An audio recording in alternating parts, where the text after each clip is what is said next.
બિપિનચંદ્રની book જે છે modern history આધુનિક ભારતની એ જોઈ રહ્યા હતા. ગયા લેક્ચરની અંદર આપણે બેટલ ઓફ પ્લાસીના યુદ્ધ વિશે જોયેલું હતું, એના કારણને એ બધું જોયેલું હતું. સિરાજ અને અંગ્રેજો સાથે શું વાંધો પડ્યો હતો એ બધું જોઈ લીધું હતું. સિરાજ ઉદ્દૌલાનું મૃત્યુ થયું હતું એ પણ જોઈ લીધું હતું. સિરાજ ઉદ્દૌલા પછી મીર જાફર જે છે એને રાજા નવાબ બનાવવામાં આવેલો હતો અને ત્યાંથી આપણે બાકી રાખેલું હતું અને કીધું હતું, વાત થયેલી હતી કે ભાઈ એની પછી આગળથી વાત કરીશું. તો હવે આગળ સ્ટાર્ટ કરીએ કે મીર જાફર જે છે એ શું કરે છે, મીર જાફર નવાબ બની અને શું કરે છે એ બધું વસ્તુ. અમુક વાર આ પ્રશ્ન પૂછાતો હોય છે કે આજે સિરાજ ઉદ્દૌલા જે છે એને માર્યો તો કોણે? તો સિરાજ ઉદ્દૌલાને કેપ્ચર એટલે પકડી લીધો હતો અને મીર જાફરનો જે પુત્ર હતો ને મીરાન, એને મારવાનું કામ જે છે આ મીરાને કરેલું હતું. અમુક વાર આવા ફેક્ચ્યુઅલ ક્વેશ્ચન પૂછાઈ જાય છે. આ બેટલ ઓફ પ્લાસી જે છે એટલે આપણે આખી વસ્તુ જોઈ કે ઘણી બધી વાર આ એવું પણ કહે છે કે it is battle of Plassey was not a great battle but a great betrayal. બેટ્રેયલનો મતલબ શું થાય? બેટ્રેયલનો મતલબ થાય ધોકો આપવો અથવા પક્ષઘાત કરવો. એક રીતે ધોકો આપવો એટલે સમજો સામેવાળા વ્યક્તિનું દિલ દુખાવવું અથવા તો દિલ જે છે એ તોડી નાખવું, એવું કહેવાય. એટલે ધોકો આપવો સમજી ગયા છો તમે. બેટ્રેયલ એટલે એવું થાય. તો કે હકીકતમાં અંગ્રેજોએ આમાં પોતાની કોઈ મિલિટરી કુશળતા કે એવું કોઈ દર્શાવેલું નહોતું, પરંતુ આ તો એક રીતની ડિસિસિવ બેટલ હતી. ડિસિસિવ એટલે કે છળ કપટવાળી જીત હતી, છળ કપટવાળી. કારણ કે અંગ્રેજોએ તો શું કર્યું હતું કે આ મીર જાફરને, જગતચંદને, અમીચંદને, આ બધા લોકો હતા, માણિકચંદને, એ બધા માણિકચંદ આ જે ગુટખા જે આવે એ બધાને કે પોતાની તરફ લઈ લીધેલા હતા. એટલે કે આ ડિસિસિવ અથવા તો કે આ ગ્રેટ બેટલ નહોતું, પરંતુ આ શું હતું? ગ્રેટ બેટ્રાયલ હતું. બેટ્રાયલ એટલે કે ધોકો હતો. તો આવું એક કોટ જે છે એ તમે અમુક જગ્યાએ જે છે એ છાપી શકો છો કે આ it was battle of Plassey was not a great battle but a great betrayal. બીજું આ જ પ્રશ્ન ઓલરેડી યુપીએસસી મેન્સની અંદર પ્રશ્ન પૂછાઈ ગયો છે કે the battle of Plassey was not a great battle but a betrayal, explain. તો એની માટે આપણે કારણ આપવા પડે કે એવું શા માટે હતું, એ છળકપટ શા માટે હતી. તો આપણે ગયા લેક્ચરમાં જે શીખ્યા એ બધું આપવું પડે. બીજું એક ઇતિહાસકારે અહીંયા સાથે સાથે એવું પણ કીધેલું છે કે જો અંગ્રેજો આ બેટલ ઓફ પ્લાસી એટલે કે પ્લાસીના યુદ્ધ પછીનું કોઈ એકાદું બીજું યુદ્ધ જે છે, બીજું કોઈ મોટું યુદ્ધ હારી જાત ને, બીજું એકાદું મોટું યુદ્ધ હારી જાત તો બેટલ ઓફ પ્લાસીના યુદ્ધ જીતવાનું કોઈ મહત્ત્વ રહી ન જાત, કોઈ મહત્ત્વ રહી ન જાત. આવું પણ એક ઇતિહાસકારે કીધેલો છે. એનું રિલેવન્સ શું છે એ પણ આપણે આગળના લેક્ચરની અંદર શીખીશું. અત્યારે આપણે પાછા આ ટોપિક ઉપર આવી જઈએ કે બેટલ ઓફ પ્લાસીના યુદ્ધમાં સિરાજ ઉદ્દૌલાનું મૃત્યુ થઈ ગયેલું અને પછી મીર જાફર જે છે એ આવ્યો હતો. અને બેટલ ઓફ પ્લાસી મેં તમને કીધું કે આ કેવું હતું? તો કે આ તો એક રીતે કેવું હતું? તો કે ડિસિઝિવ, છળ કપટવાળું યુદ્ધ હતું. એટલે તો બંગાળના એક પોએટ કવિ હતા કયા? તો કે નબીચંદ્રસેન. એને શું કીધેલું હતું? પ્લાસીના યુદ્ધ વિશે એવું કીધેલું હતું કે a night of eternal gloom for India. A night of eternal gloom for India. ગ્લૂમનો મતલબ શું થાય? ગ્લૂમનો મતલબ થાય ઉદાસી. ઇટરનલ મતલબ કે શાશ્વત. અહીંયા સ્પેલિંગ મિસ્ટેક છે, અહીંયા આવશે ઇટરનલ. ઇટરનલનો મતલબ કે શાશ્વત. આ જે બેંગાલી પોએટ હતા ચંદ્રસેન, નબીચંદ્રસેન, એને આ એક જ લાઇનની અંદર બહુ ખતરનાક વાત કહી દીધી.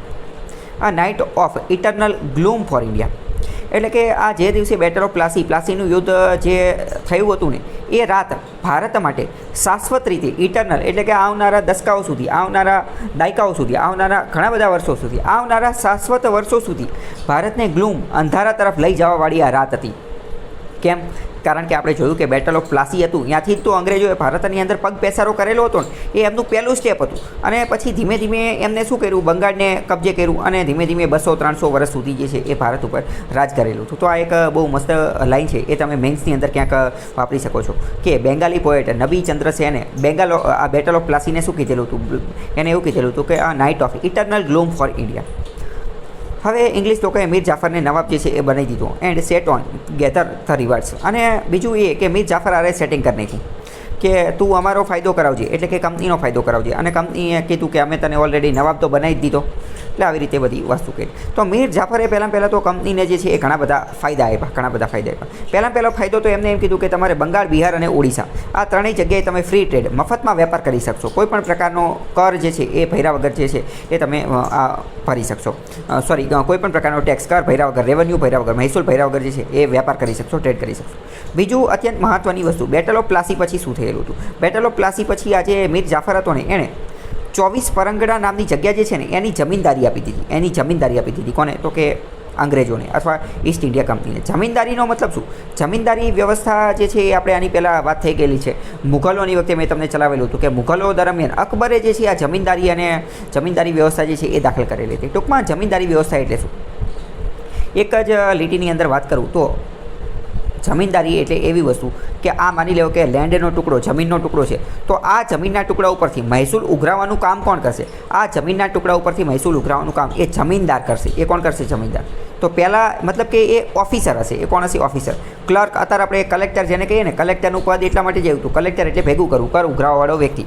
તો 24 પરગણા નામની જે જગ્યા હતી કલકત્તાની બાજુમાં, એની જમીનદારી કોને આપી દીધી? એની જમીનદારી ઈસ્ટ ઇન્ડિયા કંપનીને આપી દીધી. અહીંયા તમે 2-3 વસ્તુ જે છે યાદ રાખો. પ્રશ્ન પૂછાઈ જશે કે બેટલ ઓફ પ્લાસી પછી નીચેનામાંથી કઈ વસ્તુ થયેલી હતી? તો કે બેટલ ઓફ પ્લાસી પછી અંગ્રેજોને મીર જાફરે 24 પરગણાની જમીનદારી જે છે એ આપી દીધેલી હતી. 24 પરગણાની જમીનદારી જે છે એ આપેલી દીધેલી. બીજી વસ્તુ, સાથે સાથે બંગાળ, બિહાર અને ઓડિશા, આ ત્રણેય જગ્યાએ જે છે એ મફતમાં ફ્રી ટ્રેડ, મફતમાં વેપાર કરવાની પરમિશન જે છે એ પણ આપી દીધેલી હતી. બીજું, આની પછી એક બીજું યુદ્ધ પણ થશે, BOB, એટલે કે બેટલ ઓફ બક્સર. બક્સરનું યુદ્ધ થશે. બક્સરનું યુદ્ધ થશે ને એટલે પછી અંગ્રેજોને 3 જગ્યાની જમીનદારી મળી જશે. કઈ? બંગાળ, બિહાર અને ઓડિશા. બેટલ ઓફ બક્સર એટલે કે બક્સરના યુદ્ધ પછી 3ની જમીનદારી મળે છે, જ્યારે બેટલ ઓફ પ્લાસી એટલે કે પ્લાસીના યુદ્ધ પછી ખાલી 1ની જ જમીનદારી મળે છે. કઈ? તો કે આ જે 24 પરગણા જે છે એની જમીનદારી મળે છે. તો આ બધા નાના પોઈન્ટ તમારા મગજમાં ક્લિયર હોવા જોઈએ. 24 પરગણા નામની જગ્યા જે છે એ અત્યારે પણ ભારતની અંદર, કલકત્તાની અંદર છે. અને અત્યારે પણ આ 24 પરગણા નામની જગ્યા જે છે એ બેંગોલની અંદર, વેસ્ટ બેંગોલની અંદર ઘણી બધી વાર જે છે એ ચર્ચામાં રહેતી હોય છે. બાંગ્લાદેશની બાજુમાં જ આવેલું છે અને 24 પરગણા નામનો અત્યારે અહીંયા તાલુકો છે. અત્યારે કેવો છે? તાલુકો છે. અને એ સમયે આ 24 પરગણાની જે છે એ એમને આ જમીનદારી મળેલી હતી. અને બીજી વાત, મીર જાફર જે છે, એણે કંપનીને આ લગભગ 17 લાખ જેટલા, 17 લાખ અથવા તો આ કેટલા છે તમે ગણી લેજો, અહીંયા મને ગણિત ઓછું આવડે, એટલા પૈસા પણ આપ્યા. કોની માટે? તો કે એક રીતે વોર, આ યુદ્ધ કર્યું ને એની માટે, for the attack on Calcutta to company and the traders of the city. હકીકતમાં આજે બેટલ ઓફ પ્લાસી હતું ને, બેટલ ઓફ પ્લાસી એટલે એક રીતે વોર ચાર્જ છે. એને એક રીતે એવું કહી શકે. યુદ્ધ માટેનો જે ખર્ચો થયો ને, યુદ્ધ માટેનો ખર્ચો, તો એ ખર્ચો એ કોણે આપ્યો? એ ખર્ચો સરકારે આપ્યો. કઈ સરકારે? તો કે નવાબે આપ્યો. કંપનીને તો કંઈ નુકસાન જ ન ગયું. કંપનીએ ઉપરથી આ બેટલ ઓફ પ્લાસી યુદ્ધને એવું બધું કર્યું હતું, તેમ છતાં પણ કંપનીના યુદ્ધના ખર્ચ, નુકસાનની ભરપાઈ કરવા માટે મીર જાફર નામનો નવાબ હતો, એણે આ ઈસ્ટ ઇન્ડિયા કંપનીને પૈસા આપ્યા. કેટલા પૈસા આપ્યા? અહીંયા લખ્યું ને, આ વાંચી લેજો, 17 જેટલા કંઈક છે, એકમ દશક 100 કરી એટલા પૈસા જે છે એ આપી દીધા. આગળ જોઈએ. બીજું આ ઉપરાંત બીજી પણ લાર્જ સમ, બીજી મોટી ગિફ્ટ સ્વરૂપે જે છે એ બ્રાઇબ એટલે કે લાંચ આપી. કોને? તો કે હાઈ ઓફિશિયલ્સ ઓફ ધ કંપનીના જે ઉચ્ચ લેવલના જે કર્મચારીઓ હતા એને પણ ઘણી બધી લાંચ આપી. ખાસ કરીને વાત કરીએ તો રોબર્ટ ક્લાઇવને 2 બિલિયન રૂપીસ આપ્યા. 2 બિલિયન રૂપિયા એટલે કેટલા થાય? 20 લાખ રૂપિયા થાય. 2 બિલિયન એટલે 20 લાખ રૂપિયા થાય. એ 1 મિલિયન એટલે 10 લાખ રૂપિયા થાય. હવે તમે વિચારો, એ સમયે 20 લાખ રૂપિયા એક વ્યક્તિને આપે છે, ખાલી એક વ્યક્તિને, તો ખતરનાક વસ્તુ કહે. Over 1 million. Clive later estimated that the company and its servant had collected more than 30 million rupees from the puppet નવાબ. ક્લાઇવે પછી ગણતરી કરીને તો એને ખબર પડી કે આ જે નવાબ જે છે ને, મીર જાફરને આપણે જે નવાબ બનાવ્યો ને, એની પાસેથી બધા કર્મચારીઓને 30 મિલિયન રૂપિયા મળેલા છે. 30 મિલિયન એટલે કેટલા થાય? 300 લાખ રૂપિયા અથવા તો 3 કરોડ રૂપિયા. વિચાર કરો તમે, અત્યારે 3 કરોડની કેટલી વેલ્યુ છે? તમારે આખા પેઢીની સંપત્તિ ભેગી કરશો તો એ 3 કરોડ નહીં થતી હોય. ત્યાં ખાલી આ નવાબે દઈ દીધી. Moreover, it was understood that British merchant and officials would no longer be asked to pay any tax on their private trade. બીજું અહીંયા એ પણ નક્કી કરવી નાખવામાં આવેલું. આપણે જોયું હતું કે બેટલ ઓફ પ્લાસીનું મેઇન કારણ શું હતું? બેટલ ઓફ પ્લાસીનું મેઇન કારણ હતું દસ્તકનો આજે પ્રાઇવેટ લોકો જે છે ને એ મિસયુઝ, દુરુપયોગ કરતા હતા ને એ.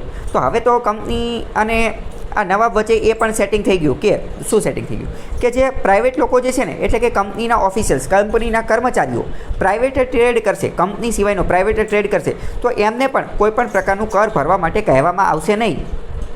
એટલે કે હવે બેટલ ઓફ પ્લાસીનું જે મુખ્ય કારણ હતું એ કારણનો પણ અંત કરી દેવામાં આવ્યો. શું કારણનું અંત કરી દેવાનું? કે હવે જે પ્રાઇવેટ ટ્રેડ કરી શકશે આ બધા લોકો જે છે, ઓફિસર લોકો જે છે, પ્રાઇવેટ ટ્રેડ કરી શકશે. The battle of Plassey was of immense historical importance. પ્લાસીના યુદ્ધનું હિસ્ટોરિકલ ઇમ્પોર્ટન્સ, ઐતિહાસિક મહત્વ ઇમેન્સ, પુષ્કળ, ખૂબ જ વધારે હતું. કેમ? કારણ કે it paved the way for British mastery of the Bengal. કારણ કે આના કારણે પેવ્ડ એટલે કે પગ પેસારો શરૂ થઈ ગયેલો હતો, અથવા તો એણે એક રીતે પાયો નાખી દીધેલો હતો બંગાળને જીતવા માટેનો. અને બંગાળને જીતા પછી તો હોલ ઇન્ડિયા, સંપૂર્ણ ભારતને જીતવા માટેનો એણે જે છે પાયો નાખી દીધેલો હતો. હતો. કેમ? કારણ કે આપણે તો પહેલાં જ વાત થઈ ગઈ છે, સમગ્ર ભારત ઉપર રાજ કરવા માટેની ચાવી ક્યાં હતી? બેંગાલની અંદર હતી. અને બંગાળની અંદર એને ચાવી આ બેટલ ઓફ પ્લાસીના માધ્યમથી એના હાથ જે છે એ લાગી ગઈ હતી, અથવા તો એને હાથ લાગવાનો, એ ચાવી હાથ લાગવા માટેનો દરવાજો જે છે એ ખુલી ગયો હતો. પછી તો બેટલ ઓફ બક્સર પણ થશે, ત્યારે એ ચાવી સંપૂર્ણપણે એના હાથમાં આવી જશે.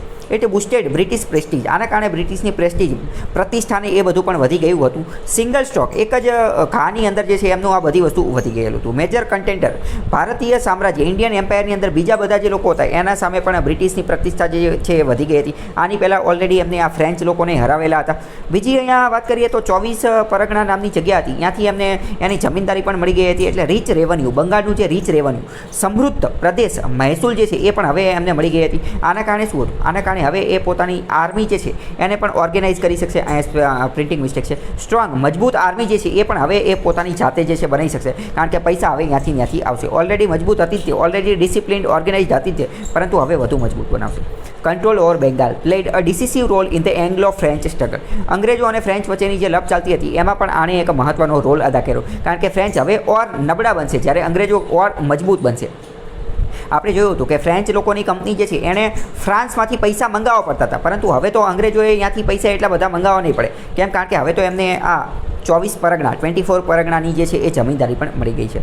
Lastly, the victory of Plassey enabled the company and its servant to amass untold wealth at the cost of helpless people of Bengal. એટલે કે હકીકતમાં આ બધા કંપની અને એના સર્વન્ટ, મજૂરોને જે છે એ આ પૈસા તો મળેલા હતા, પરંતુ આ પૈસાની પાછળ કિંમત ચૂકવેલી હતી. આ કિંમત કોણે ચૂકવેલી હતી? તો કે cost of helpless people of Bengal. બંગાળના લોકોએ આની કિંમત ચૂકવેલી હતી. એટલે કે કંપની જે છે એ તો મજા કરતી હતી, કંપનીના સર્વન્ટ, કંપનીના જે કર્મચારીઓ જે છે એ તો પૈસે રમતા હતા, એ તો સોના ચાંદીમાં રમતા હતા, પરંતુ એની કિંમત કોણ ચૂકવતું હતું? બંગાળનો આમ નાગરિક. આપણે હંમેશા વાત થયેલી છે કે કોઈ પણ જગ્યાએ વોર, યુદ્ધ થાય તો એની કિંમત હંમેશા કોણ ચૂકવે? તો હંમેશા એની કિંમત જે છે એ આમ આદમી, સાદો માણસ જે છે એ જ ચૂકવે. અત્યારે અફઘાનિસ્તાનની અંદર, તાલિબાનની અંદર લપ થાય, બરાબર, તો જે ઊંચા લોકો જે છે, અમીર લોકો, એ તો પોતાના બંકરની અંદર જે છે છુપાઈ જાય, પોતાના મહેલની અંદર, આલિશાન મહેલની અંદર છુપાઈ જાય.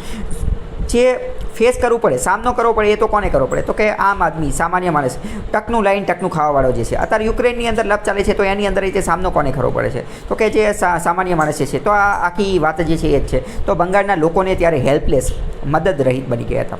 એ આગળ જતાં શું થયું? તો આપણે જોયું કે મીર જાફર જે છે એ તો કંપનીનો પપેટ હતો, કંપનીની કઠપૂતળી હતી, કંપની જેવું કે એવું જ કરતો હતો, અને કંપની માટે, કંપનીને રાજી રાખવા માટે ઘણા બધા કામ જે છે કરેલા હતા. પરંતુ ધીમે ધીમે પછી મીર જાફરને ખબર પડી ગઈ કે હું તો બહુ પપેટ છું, પપેટ કરતાંય હવે તો મારું સ્થાન જે છે એ કથળતું જાય છે. કંપનીને ખબર પડી ગઈ કે આ મીર જાફરને જે છે રિપેન્ટનો મતલબ પસ્તાવો થવા લાગ્યો.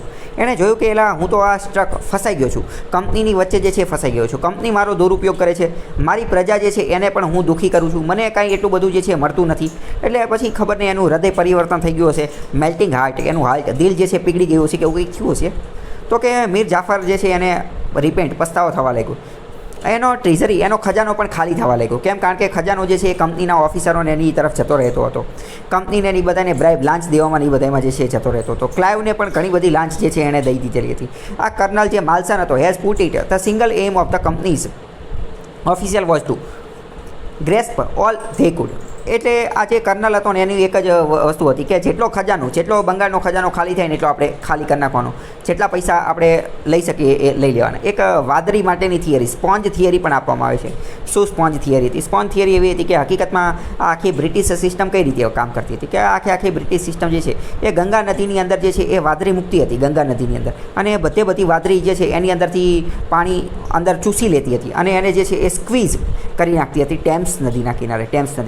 ટેમ્સ નદી જે છે એ લંડન, ઇંગ્લેન્ડની અંદર આવેલી છે. એટલે ટૂંકમાં કે ભારતના બધા રિસોર્સિસ જે છે એ વાદળીની અંદર ચૂસી લેતી હતી અને બધા રિસોર્સિસ જે છે ઇંગ્લેન્ડની અંદર ત્યાં ઠાલવી દેતી હતી. આને તો ડ્રેઇન ઓફ વેલ્થ જે છે એ કહેવામાં આવતું હોય છે. તો આ બધી વસ્તુ થઈ ગઈ હતી, પણ ધીમે ધીમે આ મીર જાફરને ખબર પડી ગઈ કે હવે આવું કંઈ કરવું જોઈએ નહીં. તો Mir Jafar as a golden sack into which they could dip their hands at પ્લેસર.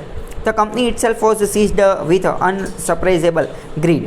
Company ધીમે ધીમે વધુ અને વધુ લાલચી જે છે એ બનતી ગઈ. તો આગળ જતાં જે ઈસ્ટ ઇન્ડિયા કંપનીના જે ડિરેક્ટર લોકો હતા એ ડિરેક્ટર લોકોને પણ ખબર પડી ગઈ કે બંગાળ જે છે એ તો એક રીતે સોને કી ચીડિયા છે, અથવા તો બંગાળ જે છે એ તો રીચ, અમીર છે, એની અંદર તો ઘણા બધા રિસોર્સિસ, સંસાધનો ને પૈસા હોગા ને એવું થયું કે હવે તો અહીંયા જ બધા પૈસા છે. તો પછી કંપનીના ડિરેક્ટરોએ એવું કીધું કે હવે બંગાળ જે છે ને, બંગાળમાંથી તે બોમ્બે અને મદ્રાસ પ્રેસિડેન્સી જે છે ને એનો ખર્ચો પણ બંગાળ જ આપશે. બોમ્બે આપણે જોયું કે અંગ્રેજોના જે છે એ 3 થાણા હતા, એક તો બંગાળ, એક તો મદ્રાસ, એક બોમ્બે, બેંગાલ અને મદ્રાસ 3 હતા. તો કે બંગાળ જે છે રીચ સમૃદ્ધ હતું, તો કે બોમ્બે અને મદ્રાસનો ખર્ચો જે છે ને એ પણ હવે આ બંગાળમાંથી જ લેવામાં આવશે. તો આ પ્રશ્ન પણ તમને પૂછાઈ જાય કે આવું ક્યારે નક્કી કર્યું હતું? તો બેટલ ઓફ પ્લાસી પછી.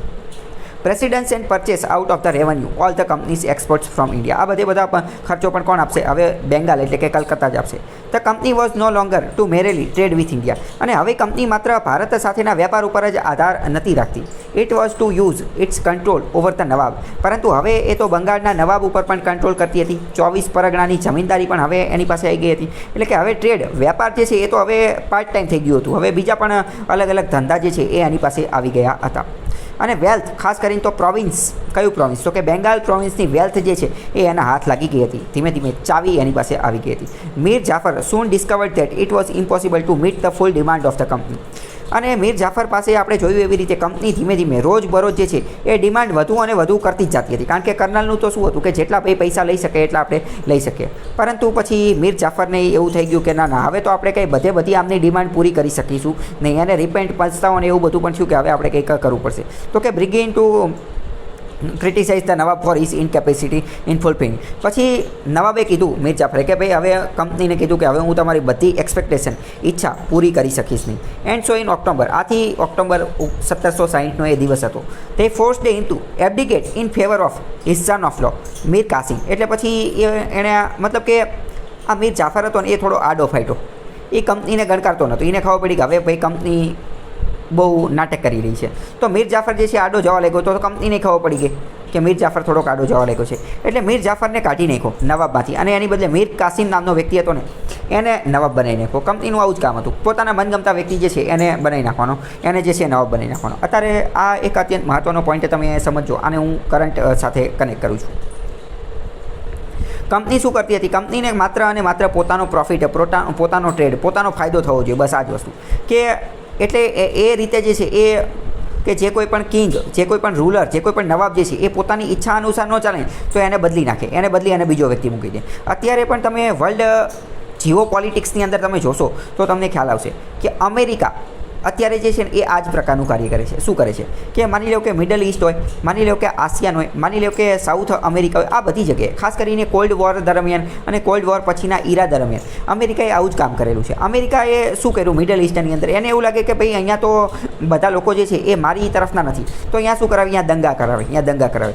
એટલે કે ડેમોક્રેસીના નામે જે છે દંગા કરાવે. ઘણા બધા લાખો કરોડો રૂપિયા અહીંયા વહાવે અને કોઈ એવો રૂલર લઈ આવે, કોઈ એવો શાસક જે છે લઈ આવે કે જે અમેરિકાની બાજુમાં બોલે. સાઉદી અરેબિયામાં એવું કર્યું, ટ્યુનિશિયામાં એવું કર્યું, ઈરાકમાં એવું કર્યું, ઈરાનમાં એવું કરી શક્યા નહીં. એટલે ઈરાનની અંદર તો લપ ચાલે છે, બરાબર. તો આપણે આ જે આપણને ઇતિહાસની અંદરથી આ બધા લેસન આપણે શીખી શકીએ છીએ કે ઈસ્ટ ઇન્ડિયા કંપની એવું જ કરતી હતી. અત્યારે અમેરિકા જે છે એ પણ એવું જ કરે છે.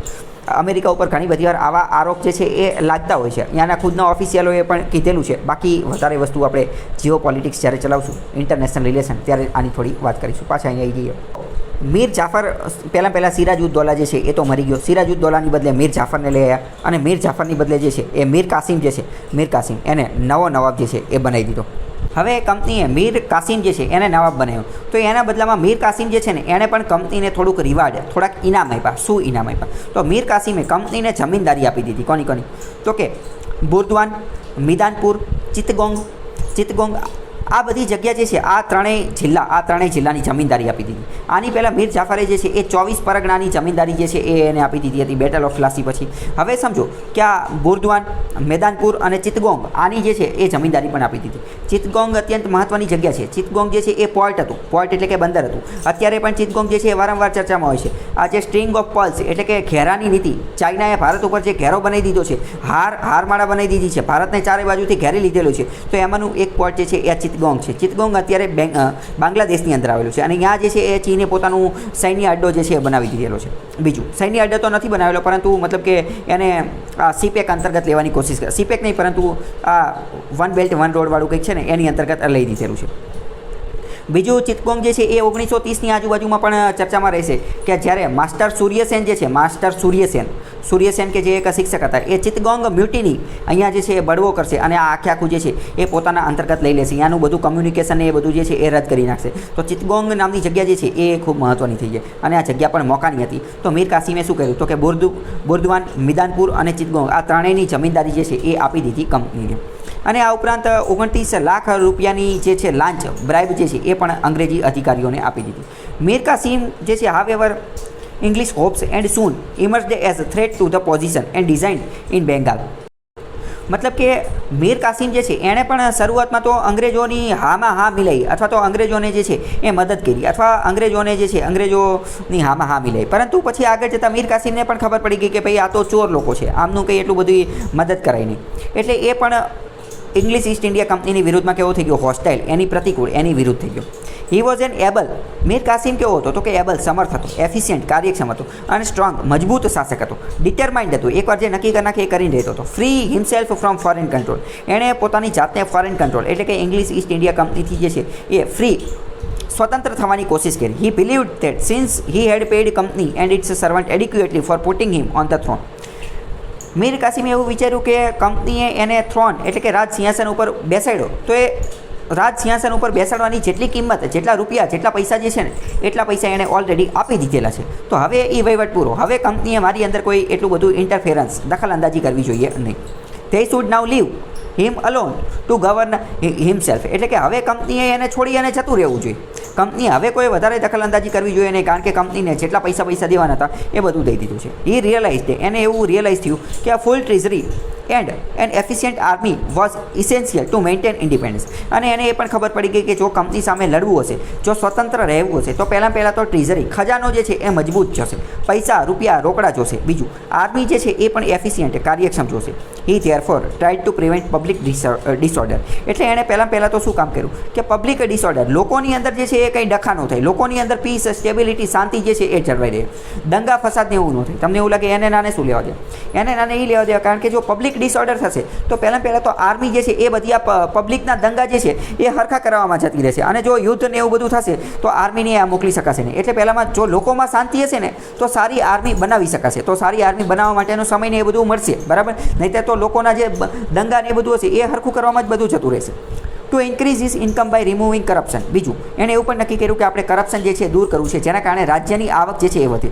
રાજ્યનું જે રેવન્યુ એડમિનિસ્ટ્રેશન, મહેસૂલી ખાતું જે છે એને મજબૂત બનાવવું છે, એને ક્લીન બનાવવું છે, ટ્રાન્સપરન્ટ બનાવવું છે. And raise a modern and disciplinary army. અને એમ કીધું કે યુરોપિયન લોકો જે રીતે આર્મી મજબૂત આધુનિક આર્મી બનાવેલી છે એવી આપણે પણ ડિસિપ્લિન, એફિશિયન્ટ અને મોડર્ન આર્મી જે છે એ બનાવી છે. પરંતુ આ બધી વસ્તુ અંગ્રેજોને ગમી નહીં, અંગ્રેજોને આ બધી વસ્તુ ગમી નહીં. એના કારણે એ લોકો જે છે એ નવાબને પણ એમને હેટ કરવા લાગ્યા. શરૂઆતમાં તો આને હામાં હામી લે, પરંતુ હવે અંગ્રેજોને ગમ્યું નહીં. Dislike the Nawab's attempt to check misuse of the farman of 77 by the company servants who demanded that their goods, whether destined for export or for internal use, should be free of duties.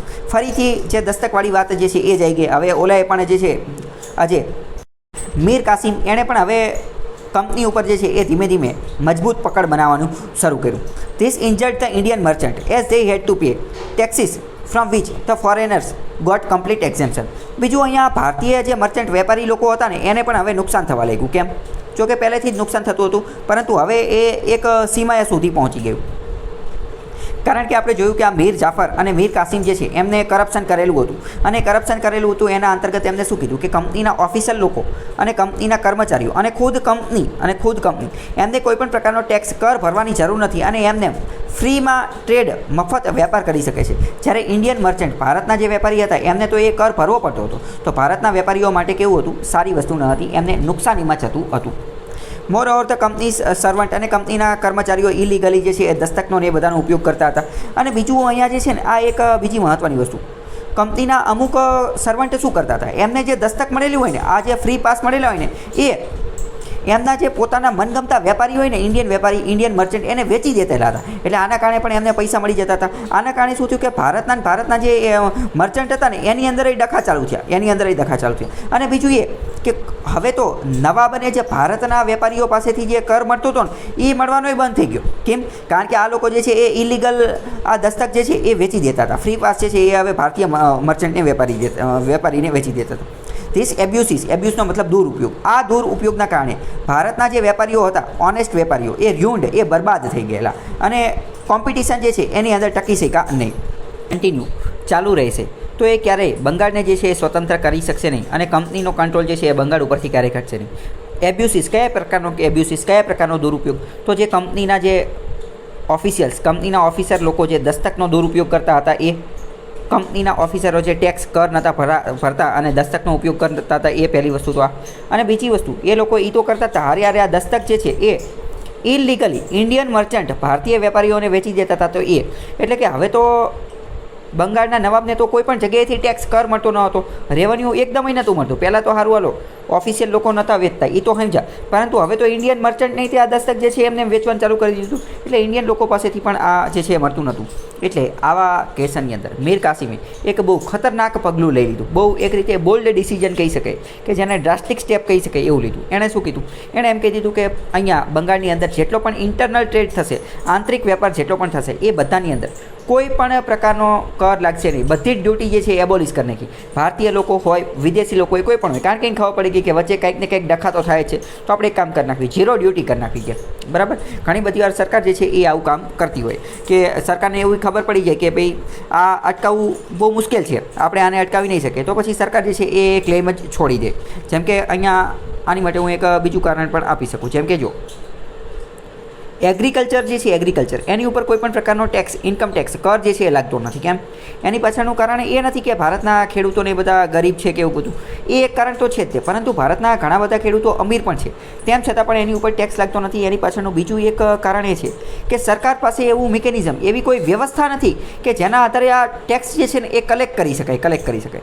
કારણ કે સરકાર જો આ tax collect કરવાની કોશિશ કરશે ને તો કલેક્ટ કરવા પાછળ જેટલો ખર્ચો થશે, ટ્રાન્સપોર્ટેશનનો, પરિવહનનો, કર્મચારીઓને એ બધાનો, એ ખર્ચ જેટલો રેવન્યુ આવશે ને એની કરતાં પણ વધી જશે. એટલે આ એગ્રીકલ્ચર જે છે એગ્રીકલ્ચર ઇન્કમ એને ટેક્સમાંથી જે છે એ મુક્તિ આપેલી છે. એ પણ એક કારણ એવું છે. તો અહીંયા પણ આ એ જ પ્રકારનું કારણ જે છે મળેલું. અહીં તમારે એ પણ સમજવાનું છે કે આપણે બધી વસ્તુ કનેક્ટ કરીએ અને છતાં જઈએ છીએ.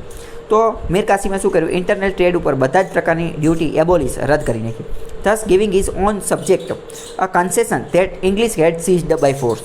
But the alien merchants were no longer willing to tolerate equality between themselves and Indians. હવે આવું કરી નાખ્યું તો આ વસ્તુ અંગ્રેજોને ગમશે નહીં. કેમ અંગ્રેજોને નહીં ગમે? કારણ કે હવે તો એક રીતે અંગ્રેજો જે ઈસ્ટ ઇન્ડિયા કંપની અને ઇન્ડિયન મર્ચન્ટ આ બંને જે છે એ લેવલ પ્લેઇંગ ફિલ્ડની અંદર આવી ગયા, એક સમાન ફિલ્ડની અંદર આવી ગયા. તો હવે તો કોમ્પિટિશન જે છે એ એટલું બધું રહ્યું નહીં, તો આ ગમશે નહીં. કેમ? કારણ કે અંગ્રેજોને તો સસ્તો વેપાર કરવો હતો. અંગ્રેજોનો વેપાર વધશે ક્યારે? તો અંગ્રેજોની વસ્તુ જ્યારે સસ્તી હશે ત્યારે. અંગ્રેજોની વસ્તુ સસ્તી ક્યારે હશે? તો અંગ્રેજોને ટેક્સ નહીં ભરવો પડે. જ્યારે ઇન્ડિયન મર્ચન્ટને ટેક્સ ભરવો પડશે ત્યારે. પરંતુ હવે તો લેવલ પ્લેઇંગ ફિલ્ડ બંને માટે સરખું થઈ ગયું કે કોઈ ટેક્સ નહીં ભરવાનો.